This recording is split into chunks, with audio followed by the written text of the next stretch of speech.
La mixité ne se décrète pas, elle se construit. Des hommes et des femmes osent franchir les barrières des rôles de sexe. Des professionnels les y accompagnent. Des dispositifs d'orientation professionnelle dans la région permettent à des femmes en recherche d'emploi de s'essayer à de nouveaux gestes et savoir-faire, d'élargir leurs intérêts, de développer des goûts, des envies d'autre chose. Vous êtes ici au centre de formation continue Saint-Jacques de la Fondation d'Auteuil. Et donc actuellement, nous accueillons Nathalie, qui a été positionnée par le CORIF, qui est un organisme de formation spécialisé dans la découverte des métiers pour des publics féminins. Nathalie est venue passer une semaine dans notre centre de formation pour effectuer quelques exercices manuels en menuiserie-fabrication. Et donc cet atelier technique a permis de déceler les aptitudes de Nathalie à exercer ce métier. Pendant 19 ans, j'ai élevé mes enfants. Et bon, c'était un boulot à plein temps. Donc maintenant qu'ils sont grands, je voudrais travailler.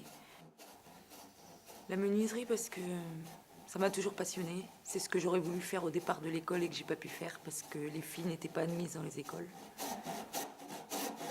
Non, je n'aurais jamais pensé à travailler dans le transport parce que je travaillais, pour moi, je travaillais en filature et j'étais partie jusqu'à ma retraite. J'aurais jamais pensé que mon entreprise aurait fermé.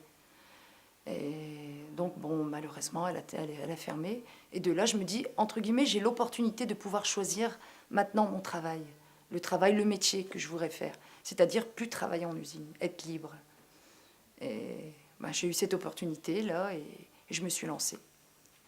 Bah, j'ai toujours aimé bricoler de mes mains, ça c'est certain. Mais c'est vrai que quand j'étais petite, j'avais été en colonie de vacances et on avait été visiter une scierie dans les Vosges. Et après, le monsieur nous a montré tout ce qu'il faisait.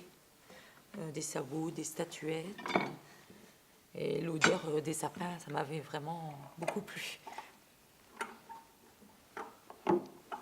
Et là, j'ai eu l'opportunité, par le CORIF, de pouvoir trouver un emploi chez Transpol.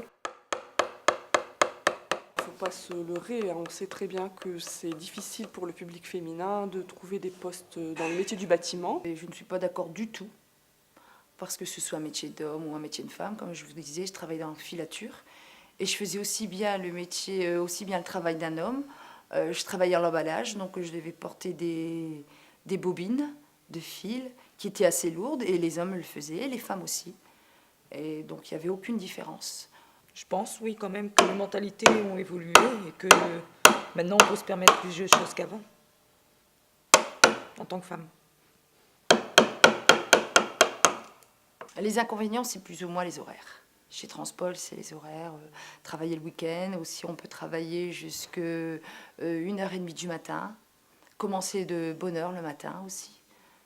Pour pas avoir à me déshabiller dans un coin, je m'habillais le matin en fonction que quand j'arrivais au travail, je passais le bleu par-dessus mes affaires.